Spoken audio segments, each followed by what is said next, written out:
فلا هادي له ونشهد أن لا إله إلا الله وحده لا شريك له ونشهد أن سيدنا ومولانا محمدا عبده ورسوله أما بعد فأعوذ بالله من الشيطان الرجيم بسم الله الرحمن الرحيم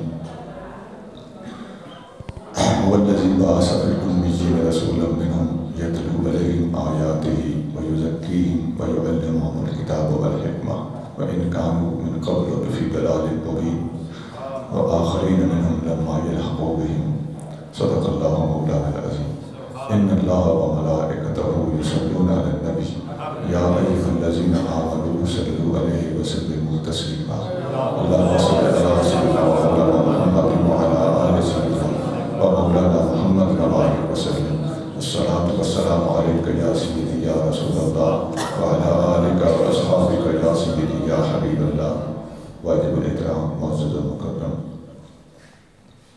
حضرت علامہ منظور الہی چشتی صاحب، جناب حضرت علامہ محمد آصف عطاری صاحب خطیب جامع مسجد ہازار، جناب حضرت علامہ احمد رضا صاحب قادری، دیگر کثیر التعداد علماء کرام، بزرگوں، بھائیوں، عزیزوں، اللہ کریم مجھے اور آپ کو حضور محبوب نبی کریم رؤوف الرحیم صلی اللہ علیہ وآلہ وسلم کی سچی غلامی، محبت اور اتباع کی توفیق عطا فرمائے۔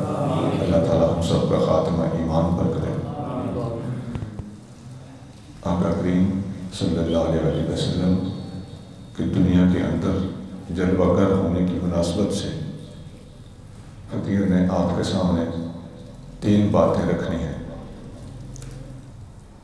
پہلی بات ہے کہ آقا کریم صلی اللہ علیہ وسلم دنیا میں علم سکھانے اور جہالت مٹانے کے لیے تشریف لائے۔ دوسری بات یہ ہے حبیب کریم صلی اللہ علیہ وسلم اخلاق کو اس کی بلندیوں تک پہنچانے کے لیے تشریف لائے۔ تیسری بات یہ ہے کہ نبی کریم صلی اللہ علیہ وسلم دین حق کو پوری دنیا پر غالب کرنے کے لیے تشریف لائے۔ اب یہ 3 مقاصد ہیں نبی کریم صلی اللہ علیہ وسلم کو اللہ تعالیٰ نے جتنے اہم ترین مقاصد اور مشن دے کر بھیجا ہے، ان میں سے چوٹی کے مقاصد اور تمام مقاصد کے خلاصے کے طور پر آپ کی خدمت میں 3 چیزیں رکھ دی ہیں۔ ایک بار دوبارہ سن لیتے ہیں۔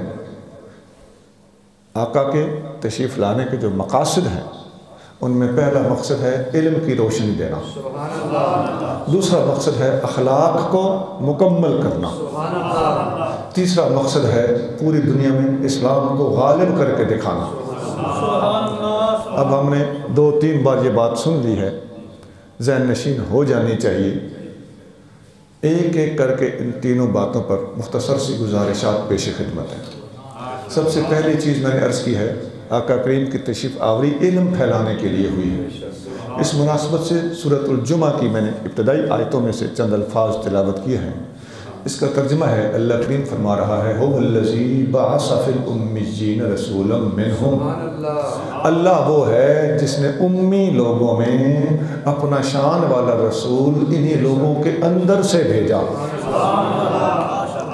یتلو علیہم آیاتہ، میرا نبی ان لوگوں کے سامنے اللہ کی آیتیں پڑھتا ہے۔ وَيُزَكِّيهِمْ، اور نگاہ سے انہیں پاک کرتا ہے۔ وَيُعَلِّمُهُمُ الْكِتَابَ وَالْحِكْمَةَ، میرا محبوب انہیں کتاب بھی پڑھاتا ہے، حکمت بھی پڑھاتا ہے۔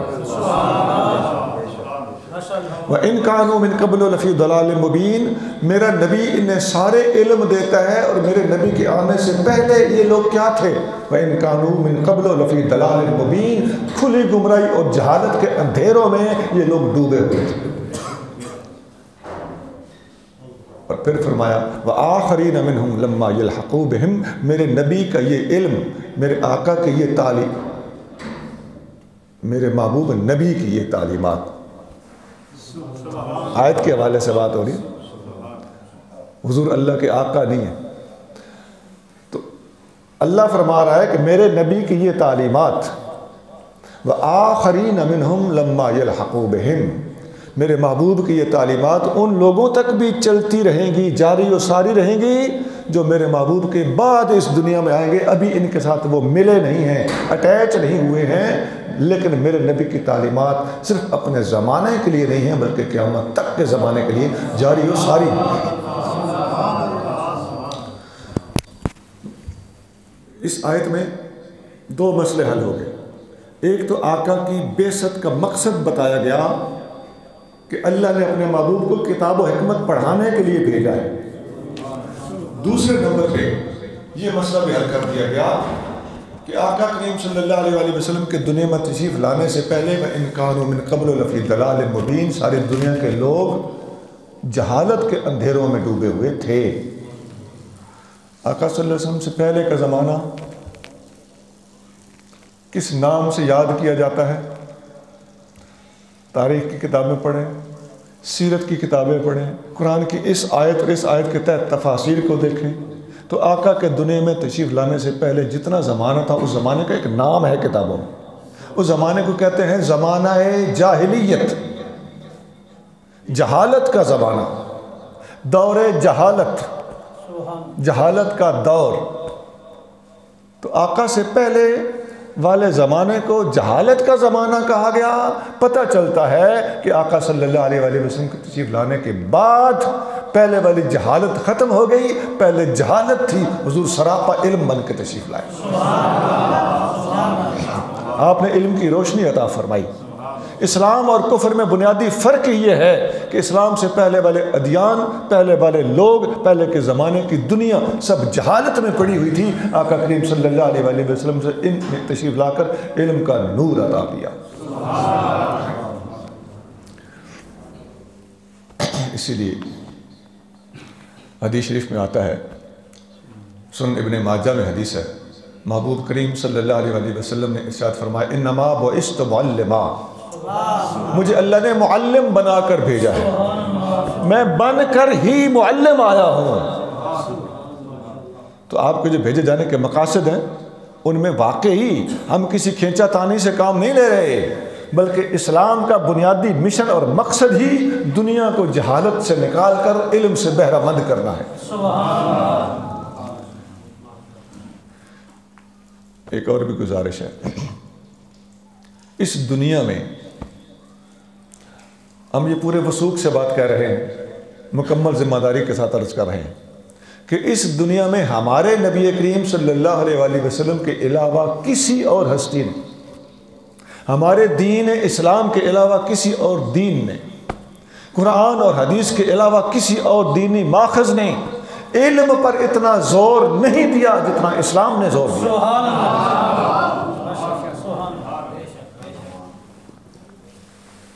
بھائی علم حاصل کرنے کے لیے چین جاؤ تب بھی جاؤ، کوئی حرج نہیں۔ علم حاصل کرنے کے لیے گھر سے نکلو، دیش جاؤ پردیش جاؤ، علم کے حاصل کرنے والے طالب علم کے راستے میں فرشتے پر پھیلاتے ہیں۔ علماء کے لیے سمندر کی مچھلیاں بھی دعائیں کرتی ہیں، کیڑیاں اپنے بلوں میں، اپنے سوراخوں میں عالم دین اور طالب علم کے لیے دعائیں کرتی ہیں۔ یہ صحیح حدیثوں کے اندر الفاظ ہیں۔ عالم کی فضیلت عابد پر ایسے ہے، آقا فرماتے ہیں جس طرح میری فضیلت ایک عام آدمی پر ہے۔ شیطان کے لیے ایک عالم اتنا بھاری ہے کہ 1000 عابد بھی اس کا مقابلہ نہیں کر سکتا۔ یہ میں ساری شارٹ و شارٹ آپ کے سامنے حدیثیں رکھ رہا ہوں۔ علم کی اتنی زیادہ فضیلتیں دنیا کے کسی مذہب میں بیان نہیں ہوئی۔ اللہ تعالیٰ قرآن میں فرماتا ہے، ابھی تو میں حدیثیں سنا رہا تھا، فرماتا ہے هل يستوي الذين يعلمون والذين لا يعلمون، کیا علم والے اور بے علم برابر ہو سکتے ہیں؟ پھر فرماتا ہے یرفع اللہ الذین آمنوا منکم والذین اوتوا العلم درجات، تم لوگوں میں سے جو لوگ ایمان لائے ہیں اور جن کو اللہ نے علم کی دولت عطا فرمائی ہے، ان کے درجات کو اللہ تعالیٰ بلند فرماتا ہے۔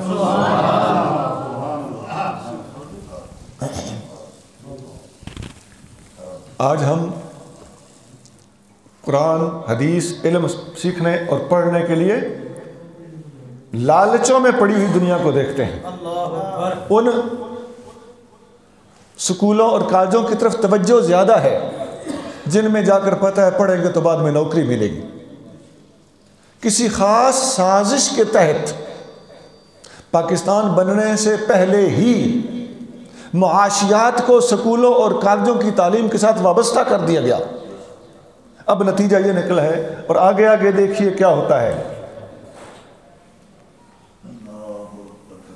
لیکن مسلمانوں کی اپنی غیرت اور نبی کریم صلی اللہ علیہ وآلہ وسلم کی تعلیمات کی برکت ہے کہ اسلام کی تعلیمات لوگوں کے سینے سے کھینچی جانا بہت مشکل ہو رہا ہے، ورنہ سازشیں اور پوری دنیا کی قوتیں اس کے اوپر مکمل طریقے سے مرکوز ہیں۔ وہ یہ چاہتے ہیں کہ قرآن بھی ان سے چھوٹ جائے، حدیث بھی ان سے چھوٹ جائے۔ یہ اللہ کا فضل ہے، نبی پاک صلی اللہ علیہ وسلم کی تعلیمات کی برکت ہے، اور حضور کی طرف سے مسلمانوں کو ودیت کی گئی غیرت ایمانی ہے، جس کی وجہ سے یہ لوگ کامیاب نہیں ہو رہے، ورنہ پوری کی پوری کاوشیں پورے سینے کے زور کے لگانے کے ساتھ جاری و ساری۔ میں آپ کو ایک سادہ سی مثال دینے لگا ہوں۔ دیکھیے، آپ لوگ جتنے یہاں پر بیٹھے ہیں،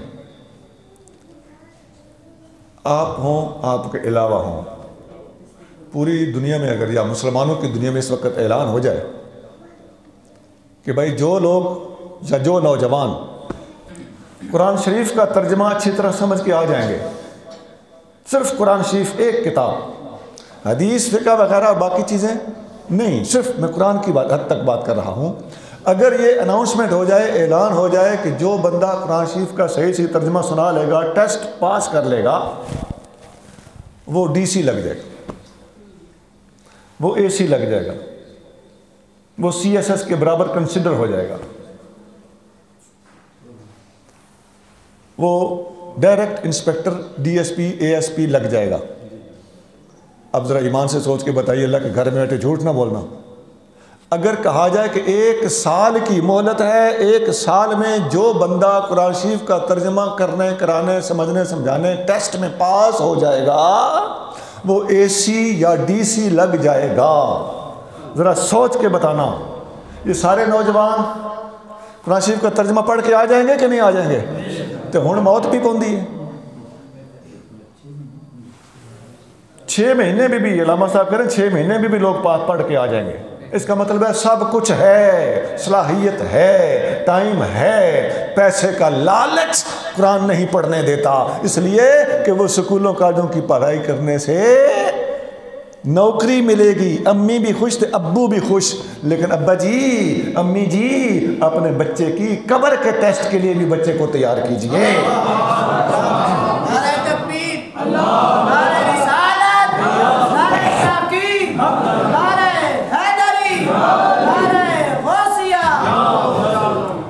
ایمان سے بتائیے، آج جو میں نے ابھی یہ آپ کو مینا دیا ہے، میں ایک قسم کا مہذب تانا دے رہا ہوں آپ لوگوں کو۔ سنو، آج کے بعد آپ میں سے ہے کوئی بندہ جو ساری چیزیں چھوڑ کے 1 سال کے اندر قرآن شریف کی زبان، اس کا عربی ترجمہ سیکھنے کے لیے تیار ہو جائے؟ نوکری ملے نہ ملے جی، ہر شے کھا گئی قسمانو، میں مصطفیٰ کریم کو راضی کروں گا۔ کیوں نہ پوری دنیا کے نوجوان اس مقصد کے لیے کھڑے ہو جائیں۔ مدرسے میں داخلہ لو یا نہ لو، کسی پڑوسی عالم دین کے پیر پکڑ لو، حضور مجھے اپنے گھر میں پڑھو۔ مدرسوں کی بلڈنگیں، لمبی چوڑی رجسٹریشنیں، ان کی کوئی ضرورت نہیں ہے۔ علم پڑھا جائے تو کمروں میں، بیٹھکوں میں، گھروں میں، اڑوس میں، پڑوس میں، عالم دین کے پاس انڈیویجولی ایک ایک بندے کے پاس، وہاں پر ہاسٹل میں رہنا، مدرسے کے اندر 24 گھنٹے رہنا کوئی ضروری نہیں ہے۔ آپ پارٹ ٹائم میں پڑھیں، ٹیوشن کی طرح پڑھیں، جز وقتی پڑھیں۔ اگر غیرت ایمانی بیدار ہو جائے، علم حاصل کرنے کے لیے راستے میں کوئی چیز نہیں آ سکتی۔ چھوڑیے ان پابندیوں کو، میں تو فلاں مدرسے میں داخلہ لوں گا، یونیورسٹی لیول ہوگا تو داخلہ لوں گا، یہ نصاب ہو۔ وہ نصابوں میں بھی اختلاف ہے، قرآن ایک متفق کا نصاب ہے۔ آپ پڑھیں تو صحیح، خدا کی قسم اگر آپ کا استاد کامل ہے تو جب قرآن پڑھے گا ساری کی ساری حدیثیں قرآن پڑھتے پڑھتے وہ سکھا دے گا۔ آقا کی ساری حدیثیں، ہر حدیث کسی نہ کسی آیت کی تشریح ہے۔ آپ مفسرین کا انداز تو دیکھیں، علماء نے تفسیروں میں کیا کچھ لکھا ہے، کس طرز سے لکھا ہے۔ ایک تفسیر ابن کثیر لے لیں، ایک تفسیر بغوی لے لیں، کسی تفسیر کو آپ ایسی جو تفسیریں حدیث اور آثار کی روشنی میں لکھی گئی ہیں ان میں سے کسی ایک تفسیر کو بھی آپ، یہ مختصر تفسیروں کے میں نے نام لیے، یہ 3-3 4-4 جلدوں کی تفسیریں، استاد سے پڑھیں، ہر آیت کے تحت 1-1 2-2 4-4 5-5 10-10 20-20 حدیثیں آتی ہیں۔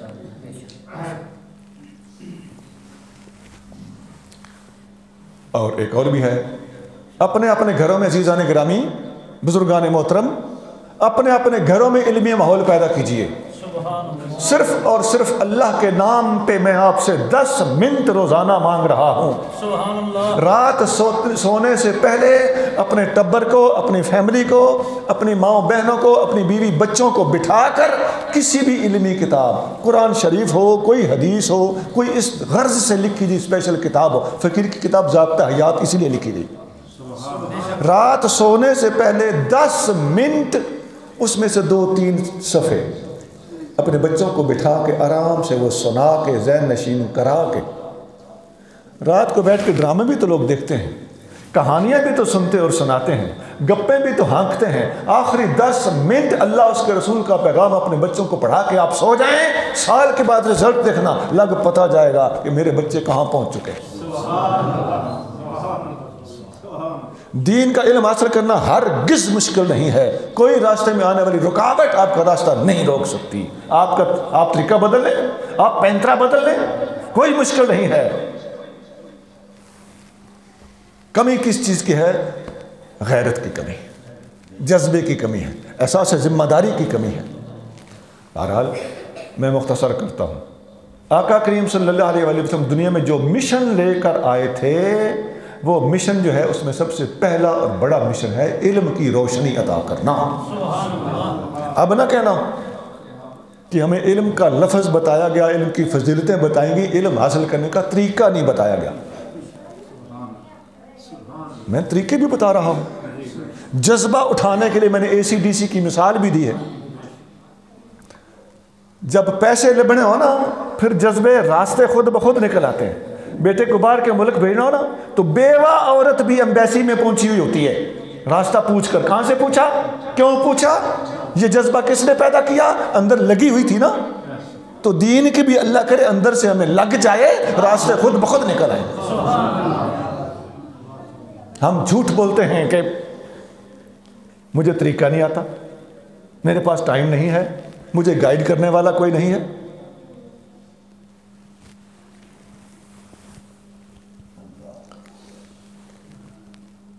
دوسرا مقصد آقا کریم صلی اللہ علیہ وسلم کے دنیا میں تشریف لانے کا جو آپ مشن لے کر آئے ہیں، وہ ہے اخلاق کو اس کی بلندیوں تک پہنچانا۔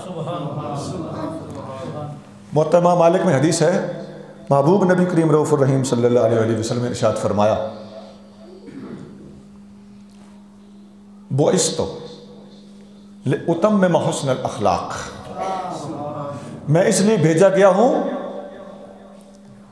کہ میں اخلاق کو اس کی بلندیوں تک پہنچا کے دکھا دوں۔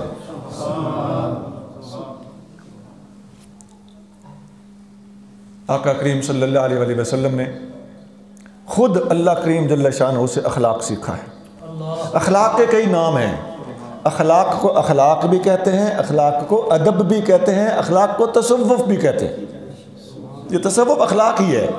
حضرت داتا صاحب ابو حفص حداد کے حوالے سے لکھتے ہیں رحمہم اللہ کہ التصوف کلہ اخلاق، ایک جگہ لکھتے ہیں التصوف کلہ آداب، تصوف سارے کا سارا ادب ہے، لکل حال ادب ولکل مقام ادب، ہر حال میں ادب ہے، ہر مقام کا ایک ادب ہے۔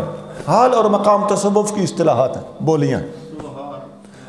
کسی پر کوئی حال طاری ہے تو ادب ضروری ہے، کسی پر کوئی مقام آ چکا ہے تو اس کے لیے بھی ادب والا ہونا ضروری ہے، اس لیے کہ ادب ایسی چیز ہے، یہ صرف ہاتھ جوڑنے کا نام نہیں ہے، پیری پڑھنے کا نام نہیں ہے۔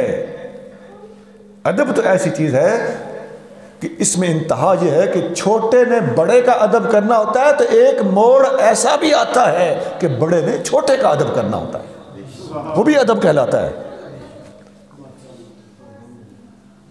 آقا کریم صلی اللہ علیہ وسلم فرماتے ہیں من لم یوقر کبیرنا ولم یرحم صغیرنا فلیس منا، جس نے ہمارے بڑے کا ادب اور توقیر نہیں کی اور ہمارے چھوٹے کے اوپر رحم نہیں کیا، وہ ہم میں سے نہیں ہے۔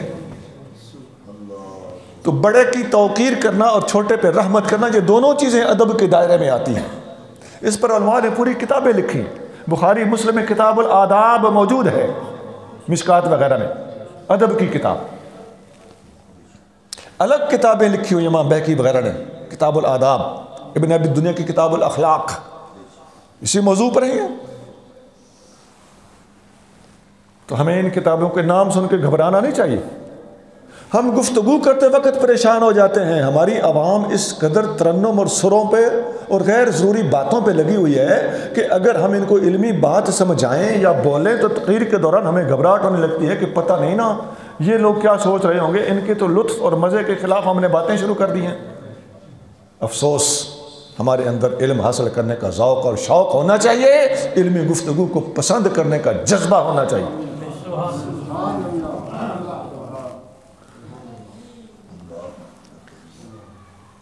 آقا کریم صلی اللہ علیہ وسلم فرماتے ہیں کہ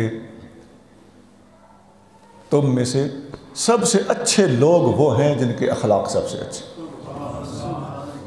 بلکہ اور ایک اور بات بھی ایڈ کریں، نبی کریم صلی اللہ علیہ وسلم فرماتے ہیں کہ تم میں سے سب سے اچھے وہ ہیں جن کے اخلاق ان کے گھر والوں کے ساتھ اچھے۔ خیرکم خیرکم لأہلہ، اخلاق کا پتہ بھی اسی وقت چلتا ہے۔ دوستوں میں اخلاق، نیت اللہ جانتا ہے نا، نیت کی سمجھ اس وقت آ جاتی ہے جب بندہ دوستوں میں بوتلیں اڑاتا ہے، پکوڑے سموسے بسکٹ دوستوں کو کھلاتا ہے چنگا بننے کے لیے، سخی کہلانے کے لیے، مہمان نواز کہلانے کے لیے، اور گھر بیوی اور بچے بھوکے بیٹھے ہوں، گھر میں جاتے ہی ماتھے پہ بل پڑنا شروع ہو جائیں، ماں بہن کا لحاظ نہ ہو، بیوی بیٹی کا حیا نہ ہو، اپنا بیٹا بھوکا ہو، اپنی بیٹی بھوکی ہو، باہر گلچھرے اڑائے جا رہے ہوں، یہ افسوسناک صورتحال ہے، یہ غلط ترجیح ہے، اخلاقیات کی پستی ہے۔ سب سے زیادہ حقدار تیرے مال کی، تیری دولت کی، تیرے صدقے کی سب سے زیادہ حقدار تیری بیوی ہے۔ حدیثوں میں آتا ہے ما اطعمت نفسک فہو لک صدقہ، ما اطعمت زوجک فہو لک صدقہ، ما اطعمت ولدک فہو لک صدقہ، ما اطعمت خادمک فہو لک صدقہ، جو تو نے خود کو کھلایا تیرا صدقہ ہے، تیری بیوی نے جو کھایا تیرا صدقہ ہے، تیری اولاد نے جو کھایا تیرا صدقہ ہے، تیرے نوکر نے جو کھایا وہ تیرا صدقہ ہے۔ ان سب کو کھلاؤ اور پلاؤ۔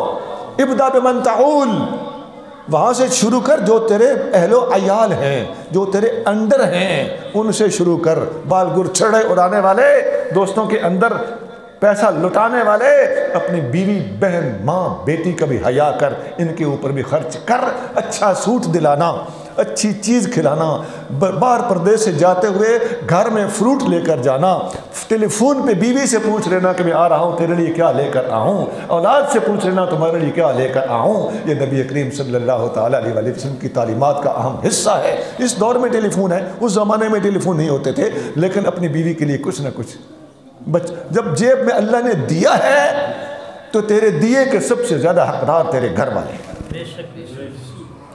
ہم سمجھتے ہیں کہ اللہ کی راہ میں دینا وہ ہوتا ہے جو مانگنے والے فقیر کو دیا جائے تو صدقہ ہوتا ہے۔ نہیں جناب، آپ کے بیوی بچوں پر آپ کا دیا ہوا خرچہ یہ سب صدقات میں شمار ہوتا ہے۔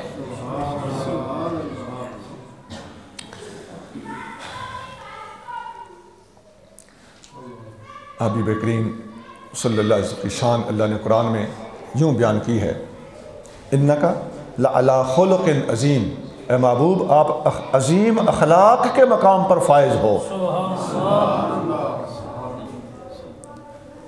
انکا لعلی خلق، دیکھیے علی خلق،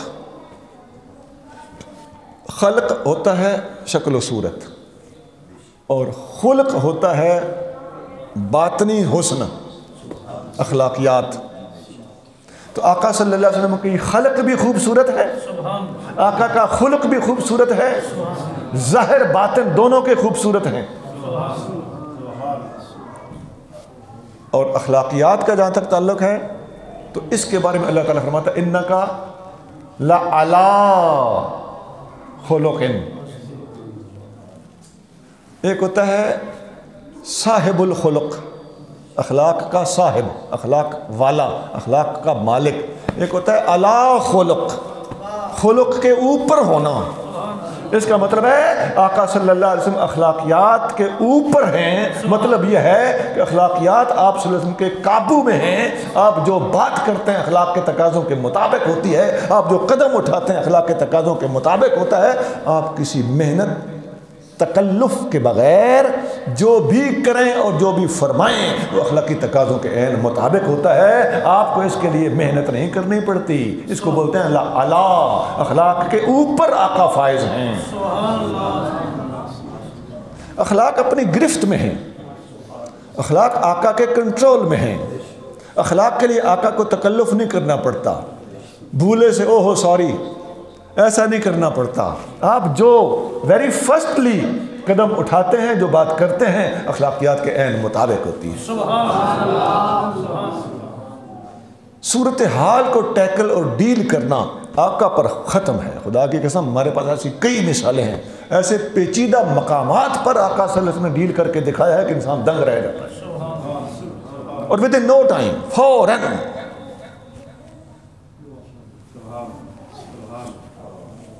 اور ہما جہتی ڈیلنگ ہوتی تھی، رائٹ لیفٹ سب کچھ دیکھ کے، ما لہو و ما علیہ، سب کچھ آقا کے کنٹرول میں ہوتا تھا۔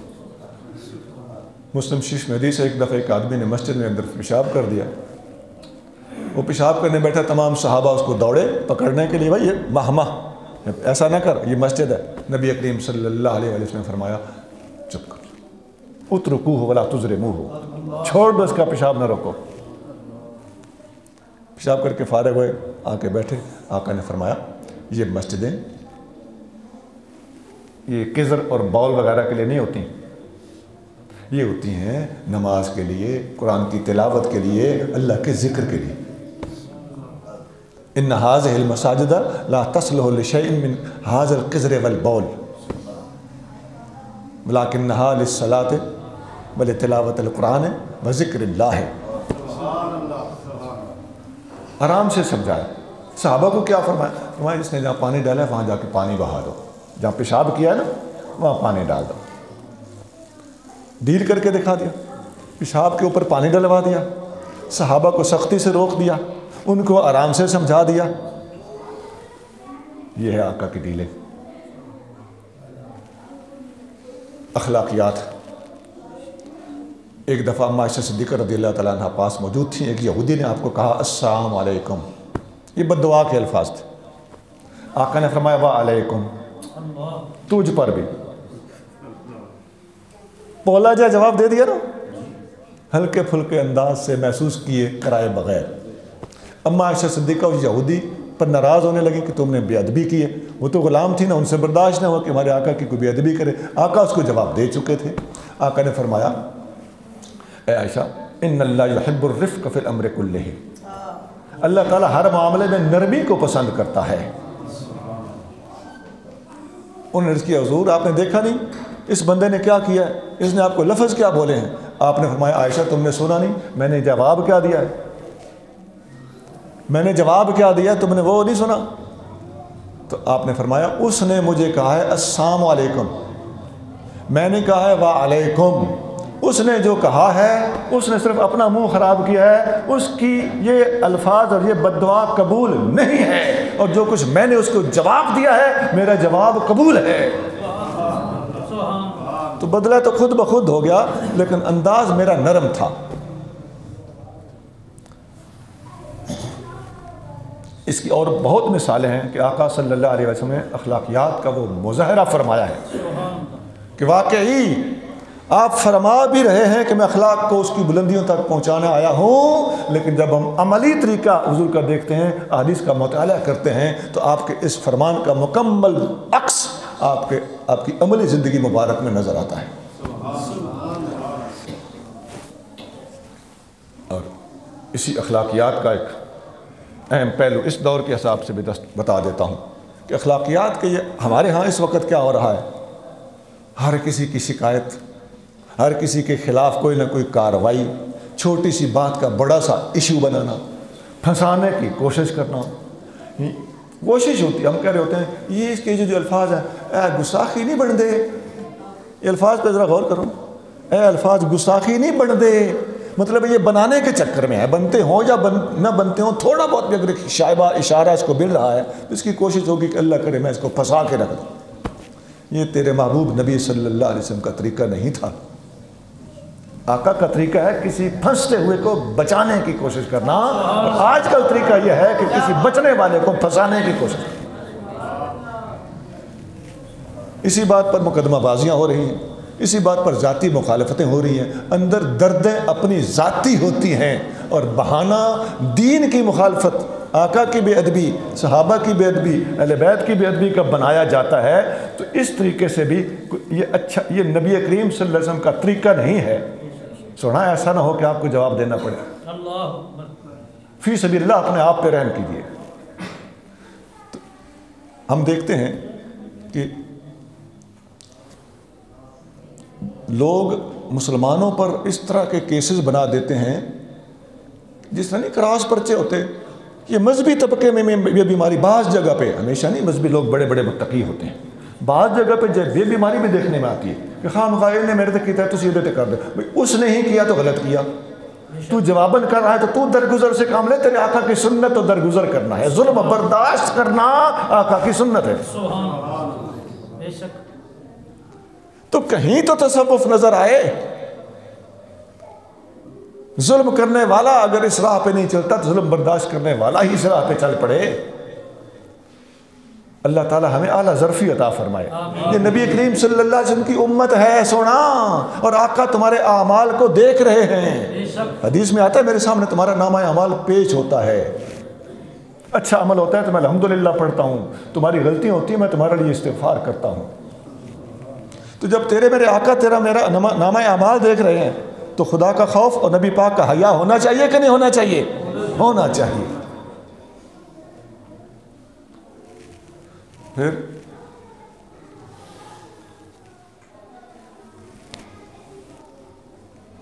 حدیث شریف میں آتا ہے، اما عائشہ صدیقہ رضی اللہ تعالی عنہا سے کسی نے پوچھا کہ ہمیں نبی کریم صلی اللہ علیہ وسلم کے اخلاق کے بارے میں بتائیں. اما پاک نے فرمایا الا تقرؤون القرآن، کیا تم لوگ قرآن نہیں پڑھتے ہو؟ پورا قرآن عین نبی پاک کا اخلاق ہے. یہاں بھی ایک بات کر دیتا ہوں. ہمارے احباب، ہمارے دوست سٹیجوں پر بعض کا جہلانہ باتیں کرتے ہیں. میں ایک دفعہ لاہور میں گیا تو وہاں میری تقریر تھی. میں خطاب سے پہلے کمرے میں بیٹھا ہوا تھا تو باہر جو کچھ ہو رہا تھا وہ آوازیں کمرے میں مجھ تک پہنچ رہی تھیں. تو ایک صاحب خطاب میں، وہ شاید اسٹیج سیکرٹری تھے، وہ کہہ رہے تھے کہ اما عائشہ صدیقہ رضی اللہ تعالیٰ عنہا سے کسی نے پوچھا کہ ہمیں حضور کی نعت سنائیں. اب یہ وہ جھوٹ بول رہا تھا، ہمیں حضور کی نعت سنائیں. اما پاک نے فرمایا کہ کیا تم قرآن نہیں پڑھتے؟ سارا قرآن نبی پاک کی نعت ہے. ابھی اس نے مسئلہ کر دیا. بعد میں پہنچا تو میں نے اپنی تقریر شروع کرنے سے پہلے اس بات کی وضاحت کی کہ بھائی میں نے سن لیا ہے جو یہ کہہ رہا تھا، یہ بڑا ظلم ہے اس طرح بات کرنا. میں صحابہ کرام اما پاک سے کہیں کہ ہمیں حضور کی نعت سنائیں. بھائی پہلی بات تو یہ ہے کہ مرد اگرچہ وہ ہماری ماں ہیں لیکن مردوں کا اپنی ماں کو جا کے، ایک خاتون کو، ام المومنین کو اور زوجہ نبی صلی اللہ علیہ وسلم کو کہنا ہے کہ حضور کہ ہمیں نعت سنائیں، یہ بات سجتی ہے؟ کوئی سوچ سے کام لینا چاہیے. پھر اما پاک رضی اللہ تعالیٰ عنہ سے انہوں نے یہ کہا بھی نہیں تھا، انہوں نے کہا تھا ہمیں حضور کے اخلاق بتائیں. زمین آسمان کا فرق نکلا کہ نہیں نکلا؟ تو پھر اما پاک نے فرمایا کہ کیا تم قرآن نہیں پڑھتے ہو؟ سارا قرآن حضور کا اخلاق ہے. اس نے اخلاق کا لفظ نکال دیا، نعت کا لفظ لگا دیا، کیونکہ وہ ان لوگوں کو چسکا ہے ان باتوں کا. تو لوگوں کو بے وقوف بنانے کے لیے اس قسم کی ہیرا پھیریاں کرتے رہتے ہیں.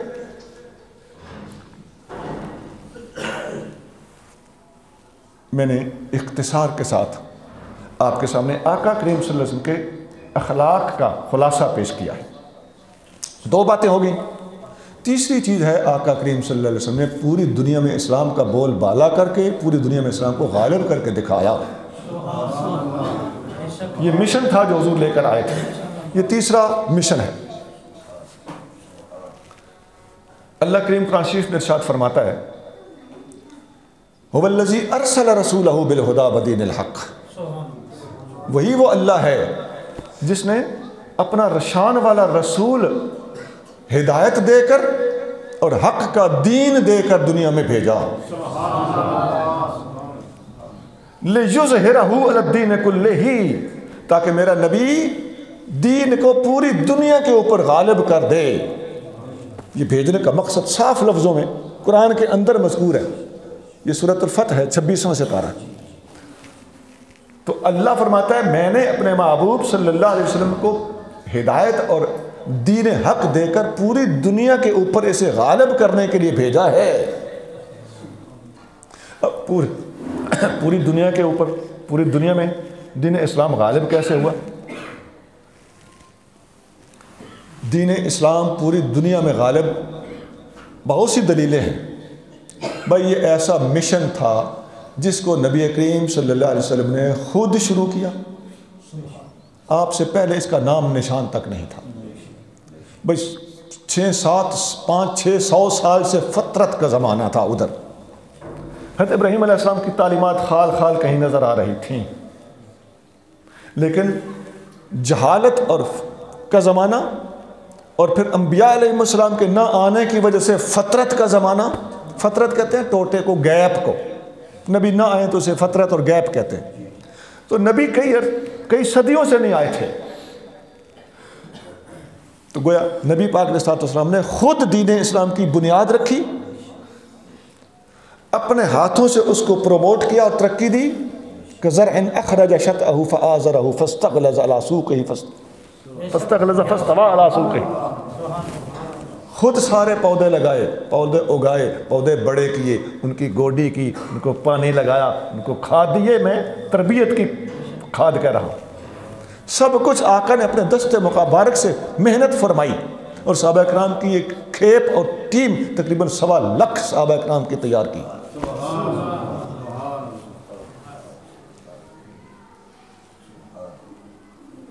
جتنے نبی آئے ہیں تقریباً اتنے ہی صحابی ہیں، اور ہر صحابی کسی نہ کسی نبی کے قدم پر ہے۔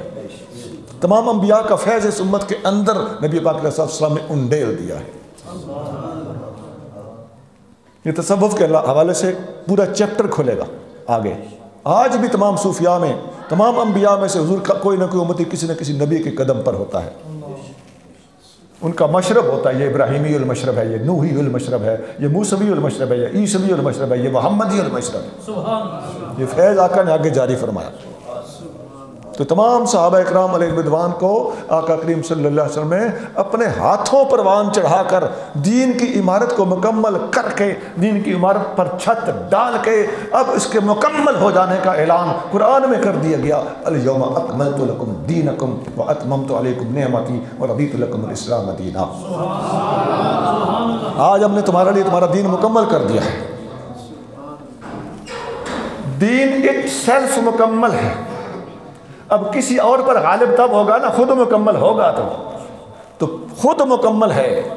اور ساتھ ہی ساتھ آقا کریم صلی اللہ علیہ وسلم نے مکہ میں جتنی محنت فرمائی، پھر ہجرت کر کے مدینہ شریف میں تشریف لے گئے، وہاں جس طرح اسلامی ریاست کی اور ریاست مدینہ کی بنیاد ڈالی، اور جس طریقے سے جہاد شروع کیا اور دوسرے ممالک میں تبلیغی خطوط لکھے، جہاں ضرورت پڑی وہاں پر آقا صلی اللہ علیہ وسلم نے تلوار بھی اٹھائی، دنیا کے تمام لوگوں کو حیران کر کے رکھ دیا۔ اتنی بڑی وسیع سلطنت میں اسلامی نظام کا اپنے ہاتھوں نفاذ کر کے، اور ادھر قرآن جیسی کتاب اور تعلیمات کو الیوم اکملت لکم دینکم کے اعلان کے ساتھ مزین کر کے آقا تب دنیا سے تشریف لے گئے، حتیٰ کہ اللہ نے اعلان کر دیا اذا جاء نصر اللہ والفتح ورأیت الناس یدخلون فی دین اللہ افواجا۔ دنیا کے لوگ جب فوج در فوج اسلام میں داخل ہونے لگے تو میرے محبوب اب ہمارے پاس تشریف لانے کی تیاری کیجیے۔ فسبح بحمد ربک واستغفرہ۔ پھر میں شارٹ سنا رہا ہوں، میری ایک بات کے پیچھے حدیثیں اور علم پوشیدہ ہے الحمدللہ۔ اس وقت پوری دنیا میں کیا ہو رہا تھا؟ اس وقت پوری دنیا میں کوئی لوگ ایسے تھے جو اللہ کا وجود ہی نہیں مانتے تھے، وما یہلکنا الا الدہر، قرآن کی آیت ہے۔ وہ کہتے تھے بس یہ زمانہ ہے، دہر ہے، یہ خود بخود چل رہا ہے، یہی ہمیں ہلاک کرتا ہے۔ وہ خدا کے وجود کے منکر تھے۔ کچھ لوگ ایسے تھے جو خدا کے وجود کو تو مانتے تھے لیکن خدا کو ایک نہیں دو مانتے تھے۔ بعض لوگ ایسے تھے جو خدا کے وجود کو مانتے تھے لیکن دو نہیں تین مانتے تھے۔ بعض لوگ ایسے تھے جو دو تین نہیں بے شمار ہزاروں اور لاکھوں خداؤں کو مانتے تھے۔ یہ وجود خداوندی کے منکر کون تھے؟ میں نے آیت سنائی آپ کو، یہ دہریہ تھے۔ دو خدا ماننے والے کون تھے؟ یہ سنوی کہلاتے ہیں، ان کو مجوسی بھی کہا جاتا ہے۔ اللہ تعالیٰ ان کے رد میں فرماتا لا تتخذوا الہین اثنین، دو خدا مت مانو۔ مجوسیوں کے ہاں دو خدا اب بھی مانے جاتے ہیں، ایک خیر کا اللہ خدا اور ایک شر کا خدا۔ خیر کے خدا کو یزداں اور شر کے خدا کو یہ لوگ اہرمن کہتے ہیں۔ تو قرآن اثنین کے لفظ کے ساتھ ان کی نفی کرتا ہے کہ دو خدا مت مانو۔ اور تین خداؤں کو ماننے والے عیسائی تھے۔ لقد کفر الذین قالوا ان اللہ ثالث ثلاثہ، ان لوگوں نے کفر کیا جن لوگوں نے کہا کہ خدا تین میں سے تیسرا ہے۔ لا تقولوا ثلاثہ، تین کا لفظ مت بولو خداؤں اور الہوں کے حوالے سے۔ تو گویا خدا کے وجود کے منکروں کا رد، دو خدا ماننے والوں کا رد، تین خدا ماننے والوں کا رد اور بے شمار خدا ماننے والوں کا رد۔ یہ کہاں تھے؟ یہ ہندوستان میں تھے، یہ چائنا میں تھے، یہ جاپان میں تھے، یہ کوریا میں تھے۔ یہ زمانے کی ساری باتیں آپ کو بتا رہا ہوں، یہ اسی طرح تھا، اب بھی اسی طرح ہے۔ یہ بدھسٹ، یہ ہندوازم، یہ شینٹوازم میں اور تاؤازم میں، باقی مذہبوں میں تو ہزار ہزار دو اس میں کروڑوں خدا ہیں اس وقت بھی۔ تو اللہ تعالیٰ کیا فرماتا ہے؟ ان کا رد کیسے کرتا ہے؟ لو کان فیہما آلہۃ الا اللہ لفسدتا، اگر دنیا میں بے شمار الہ ہوتے اللہ کے سوا تو فساد ہو جاتا۔ تو آپ دیکھتے ہیں ہر مذہب کے بارے میں قرآن کے اندر واضح نص اور آیت موجود ہے۔ اب یہ وہ بات میں دوبارہ ذرا ٹھکورنے لگا ہوں، ایسی گفتگو سن کے، اب یہ تو گاؤں ہے، اچھے خاصے پڑھے لکھے بلکہ مدرسوں کے لوگ اور یونیورسٹی کالجوں کے لوگوں کو بھی خشکی ہونے لگتی ہے۔ لیکن سنا یہ نیٹ کا زمانہ ہے، پوری دنیا میں آپ کے پیغام جاتے ہیں، پوری دنیا کے اندر اسلام کا بول بالا کرنا تیری ڈیوٹی ہے اور میری ڈیوٹی ہے۔ اس قسم کی باتیں کرنا بھی ہمارا فرض ہے، باتیں سننا اور سمجھنا بھی ہمارا فرض ہے۔ اس مشن کو لے کر پوری دنیا میں پھیلنا بھی تیری ڈیوٹی ہے، میری ڈیوٹی۔ خدا کا خوف کرو۔ لنگر کھانا اور پکانا جائز ہے، ہم سنی ہیں، لیکن صرف لنگر اور دیگوں تک محدود رہنے والے لوگوں کو میں درخواست کرتا ہوں کہ خدا کے لیے نبی پاک علیہ الصلوۃ والسلام کے نمک کھانے کا حق بھی ادا کیجیے۔ دیگوں کا نمک ہی نہ کھاتے رہو، جو حلال ہے جائز ہے۔ میں بار بار کہہ رہا ہوں، عقل اتنی ہے کہ کوئی بات نہیں، اسی بات پہ کہہ دیں تو اے کیوں آنکھیں۔ اللہ تعالیٰ عقل دے، اگلے کا مطلب نہیں سمجھتے۔ پھر میں اس ساری جو پوری دنیا پر اسلام کو غالب کرنے کی بات ہے، یہ ساری کی ساری بات میں آپ کو صرف اور صرف سورۃ اخلاص میں بتا دیتا ہوں۔ سنیے ذرا، جتنی آپ نے باتیں سنی ہیں ان میں سورۃ اخلاص کیا کہتی ہے؟ قل هو اللہ احد، اے محبوب فرما دیجئے هو اللہ، وہ اللہ۔ اب اللہ کا تعارف ہوا کے ساتھ کروایا جا رہا ہے، آغاز کس لفظ سے ہے؟ ہوا کے لفظ سے۔ ہو اللہ، وہ اللہ۔ وہ کا لفظ کیوں بولا؟ وہ کا لفظ اس لیے بولا کہ اللہ تیری سمجھ سے بالا تر ہے، اس لیے وہ کا لفظ بولا۔ اللہ تجھے نظر نہیں آ سکتا، اس لیے وہ کا لفظ بولا۔ اللہ موجود ہے، اس لیے وہ کا لفظ بولا۔ تین مسئلے حل کر دیے۔ ہوا کے ساتھ وجود بھی بتا دیا کہ ہے، دہریہ کا رد ہو گیا، ملحدین کا رد ہو گیا، خدا کے وجود کے منکروں کا رد ہو گیا، ہوا کے ایک لفظ کے ساتھ۔ اور پھر وہ تیری سمجھ سے بالا تر ہے. ہووا دور کی ضمیر ہوتی ہے, وہ تجھ سے بلند و بالا ہے. ہووا ہاذا یہ ہوتا ہے, یہ اللہ. یہ نہیں فرمایا بھائی ایمان سے بتاؤ, اگر قرآن میں ہوتا ہے یہ اللہ, پھر سوال اٹھنا تھا کہ اے تے ان پہ فرمایا جا رہا ہے کہ ساڑھے منہ آگے پہ بیٹھے ہیں جی. تو اس غلط فہمی جو لوگوں کو ہو جانی تھی, لوگوں نے جو غلطی کھا جانی تھی, اس کا ازالہ فرما دیا کہ یہ اللہ. اس سے تو اللہ تعالیٰ کا محدود ہونا, نظر میں آنا, مقید ہونا, قریب دور ہونا, سارا کچھ اس سے لازم آتا. ہوا کے اندر باقاعدہ یہ تعویل موجود ہے کہ اس کا بود سمجھ سے بالا تر ہونے کی وجہ سے ہے. ہے بھی سمجھ سے بالا تر بھی ہے, اور دنیا میں اس کا دیدار بھی ممکن اس لیے فرمایا ہووا. تو تین باتیں ہووا کی ضمیر کے اندر پوشیدہ ہے. آگے فرمایا ہو اللہ ہو, وہ ہے تو اس کا پھر نام کیا ہے, اس کی شان کے لائق اس کا اسم علم پراپر ناؤن کیا ہونا چاہیے. فرمایا اس کے لیے سب سے زیادہ مناسب نام اللہ. پھر فرمایا احد, ہو اللہ ہو احد. اچھا وہ ہے تو پھر کتنے ہیں؟ فرمایا ایک ہے. اب یہ ہم تو سادگی سے پڑھ دیتے ہیں کل ہو اللہ احد, یا ہمیں یہ پتہ ہے وہ بھی درست ہے, حق ہے کہ سورۃ اخلاص قرآن کا تیسرا حصہ ثواب کے برابر ثواب رکھتی ہے. 3 بار پڑھنے سے پورا قرآن پڑھنے کا ثواب ہے. یہ ثواب ایویں نہیں ہے سونا, اس کے اندر بڑی گہرائیاں موجود ہیں.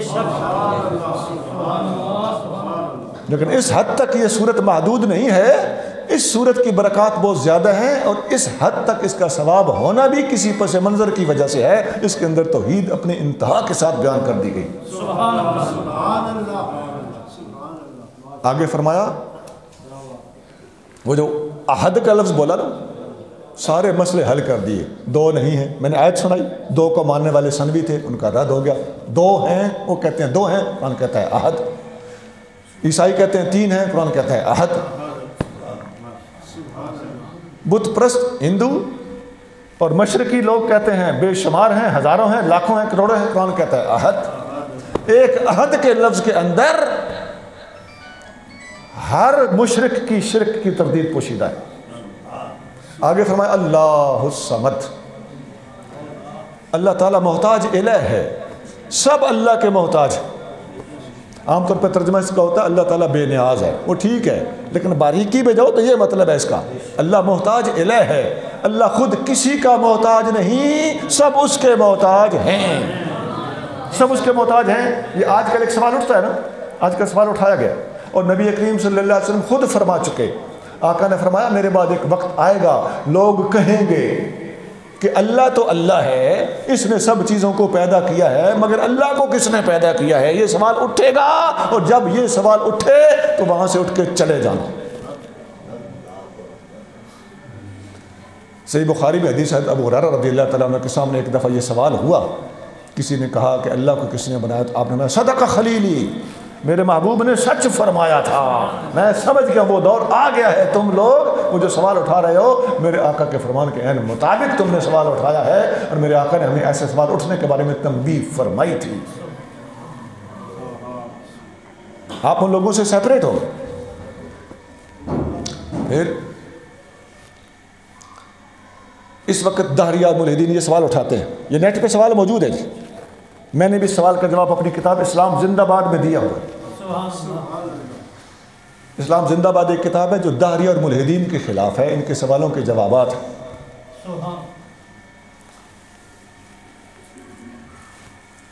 پھر اللہ تعالیٰ محتاج الہ ہے, سب اللہ کے محتاج ہیں, بنائے جانے میں اللہ کے محتاج ہیں. اللہ اپنے بنائے جانے میں کسی کا محتاج نہیں. اللہ الصمد کے اندر یہ راز پوشیدہ ہے کہ کوئی نہ کہے کہ اللہ کو کس نے بنایا ہے.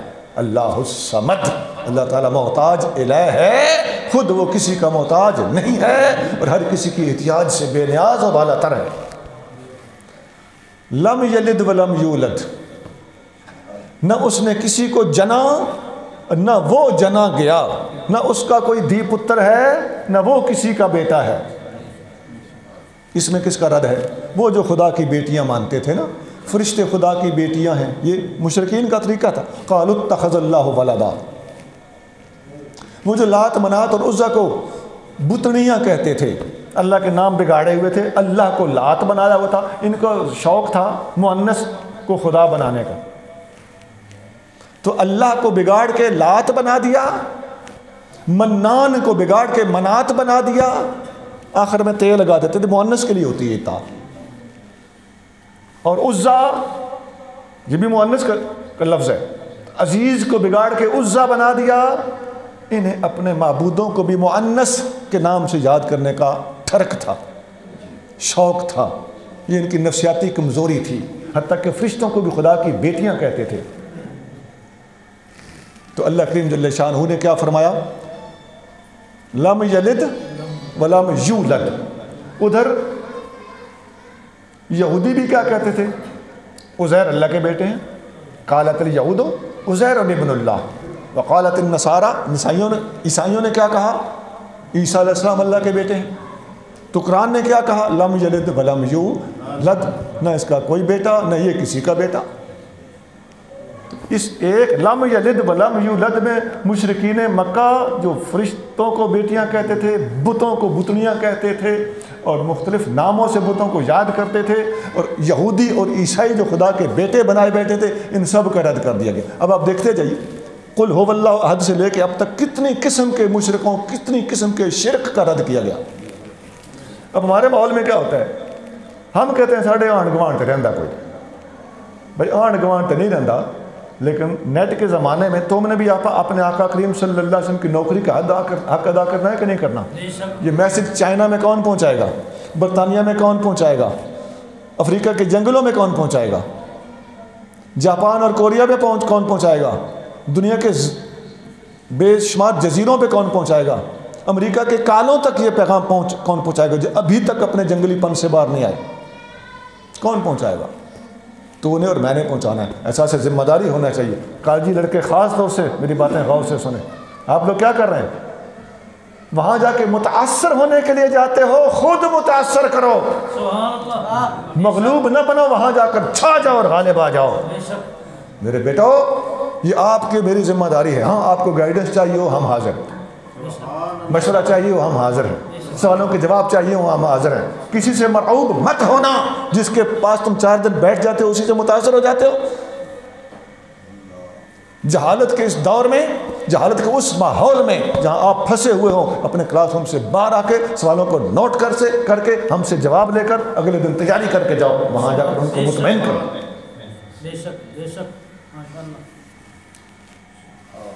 آگے فرمایا وَلَمْ يَكُنْ لَهُ كُفُوًا أَحَدٌ، اللہ تعالیٰ کا ایک بھی ہم سر نہیں ہے۔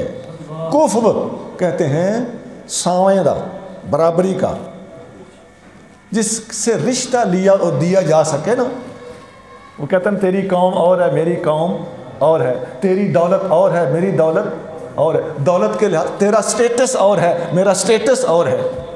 یہ سارے یہ سٹیٹس، یہ قوم، یہ کیا ہے؟ یہ کفو ہے۔ تو اس کے اندر آپ ذرا غور کریں برائے مہربانی، اہل علم حضرات خاص طور سے غور کریں، تو یہ بات دراصل صفات کی ہو رہی ہے۔ ایسا ہے کہ نہیں ہے؟ بھائی جس کی بیٹی میں نے لینی ہے اس کی صفات اور ہیں، مالی لحاظ سے، حسن و جمال کے لحاظ سے، ذات پات کے لحاظ سے، اور میری صفات اور ہیں، میرا لیول اور ہے۔ وہ فلاں کلاس کا ہے، میں یہاں اس کلاس کا ہوں، تو اللہ فرماتا ہے میری کلاس کے اعتبار سے کوئی میرا کفو، میری برابری کرنے والا اور میری صفات کا حامل دنیا میں کوئی نہیں۔ تو شرک کی ایک قسم شرک فی الصفات اور شرک فی الافعال بھی ہے۔ یہ اس زمانے میں یہ بھی عروج پر تھی۔ یہ منات اور عزا اور یہ بت بارش والا ہے، یہ بت روزی والا ہے، یہ بت اولاد دینے والا ہے، یہ ساری اللہ تعالیٰ کی صفات کو بت پرستوں نے تقسیم کیا ہوا تھا۔ تو دعا سے کسی کے لیے دعا کر دینا، اللہ تجھے بارش دے، اللہ تجھے فصل دے، اللہ تجھے اولاد دے، صوفیانہ تصرف، نگاہ، دعا، یہ جائز ہے۔ لیکن اللہ تعالیٰ کی صفات کے اندر شریک بنا کر اللہ تعالیٰ کو بالکل بے دخل کر دینا اور ان تمام صفات کا مالک اور مختار بتوں کو بنا ڈالنا، یا غیر خدا کو بنا ڈالنا، یہ خالص شرک ہے، اور اسی شرک کی نفی کرنے کے لیے قرآن کہتا ہے وَلَمْ يَكُنْ لَهُ كُفُوًا أَحَدٌ، اللہ تعالیٰ کی صفات میں اس کی برابری کرنے والا کوئی نہیں۔ اب کہاں سے اللہ کے وجود سے بات لے کر صفات اور افعال تک اس کے درمیان وارد ہونے والے ہر قسم کے شرک کی اس سورۃ اخلاص کے اندر، ایک مختصر سی صورت کے اندر اللہ کریم نے نہایت حسن کے ساتھ تردید فرما دی ہے۔ اب یہ جب آپ ساری صورت پڑھ چکے تو ایک گزارش اور سن لیجیے۔ لطف کی بات سونا یہ ہے، خدا کی قسم امام غزالی رحمۃ اللہ علیہ مجھے یاد آ رہے ہیں۔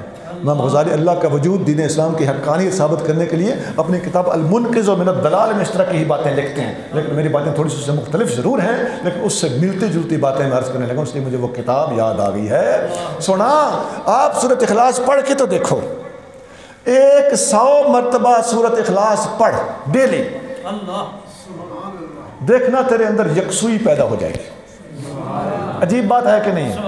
نوجوان کہتے ہیں جی میرا ذہن نہیں لگتا، یاد کچھ نہیں ہوتا، ذہن منتشر رہتا ہے، خیالات کا غلبہ ہے، خیالات کو ختم کرنے کے لیے جس طرح قل هو اللہ احد، اللہ واحد ہے، تمام قسم کے شرکوں طرح طرح کے خداؤں کی نفی کرتا ہے، طرح طرح کے خداؤں کی نفی کے ساتھ ساتھ اس صورت کو اپنے ورد میں رکھنے والے بندے کے طرح طرح کے خیالات کی بھی نفی ہو جاتی۔ سبحان اللہ۔ حضور غوث پاک اپنی کتاب سر الاسرار میں فرماتے ہیں کہ میرے مرید کو چاہیے کہ 100 مرتبہ روزانہ سورۃ اخلاص پڑھا کرے۔ اس کی یہی وجہ، سورۃ اخلاص پڑھنے سے یکسوئی، نمبر 2 سورۃ اخلاص پڑھنے سے اخلاص بھی پیدا ہوتا ہے، آپ کے ہر فعل میں اللہ کی رضا شامل ہونا شروع ہو جائے گی، آپ کی نیت کے فطور ختم ہو جائیں گے، دوسرے ارادے متروک ہو جائیں گے، آپ جو کام کرو گے اللہ کی رضا کے لیے کرو۔ یہ بھی سورت کا فائدہ ہے۔ ایک فائدہ اس کا اور بھی ہے، واللہ العظیم میں صحیح بتا رہا ہوں، اس سورت کو کثرت سے پڑھنے والے بندہ صاحب اولاد ہوتا ہے، اور ہوگا بھی بیٹا۔ کثرت سے پڑھ کے دیکھو، ہم پوری دنیا کفر کو دعوت فکر دیتے ہیں کہ ہمارے کلام میں ایسی ایسی خوبصورت باتیں، ایک سورت اخلاص کا کوئی مقابلہ ہے بھائی کلال، پورا قرآن تو دور کی بات ہے، صرف سورت اخلاص کا ہی مقابلہ کوئی نہیں کر سکتا۔ اور سورت اخلاص کے حوالے سے آخری پوائنٹ یہ بھی ہے کہ ساری سورت تو میں نے توحید، شرک، اخلاص، عملیات کے حوالے سے اور فیوز و برکات کے حوالے سے عرض کی ہے۔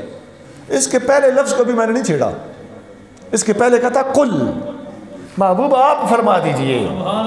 کیوں؟ یہ ساری کی ساری تعلیمات کون دے رہا ہے؟ وہی دے رہا ہے جو اس دین اسلام کو، ہدایت کے پیغام کو پوری دنیا پر غالب کرنے کے لیے بھیجا گیا ہے۔ هو الذي ارسل رسوله بالهدى ودين الحق ليظهره على الدين كله۔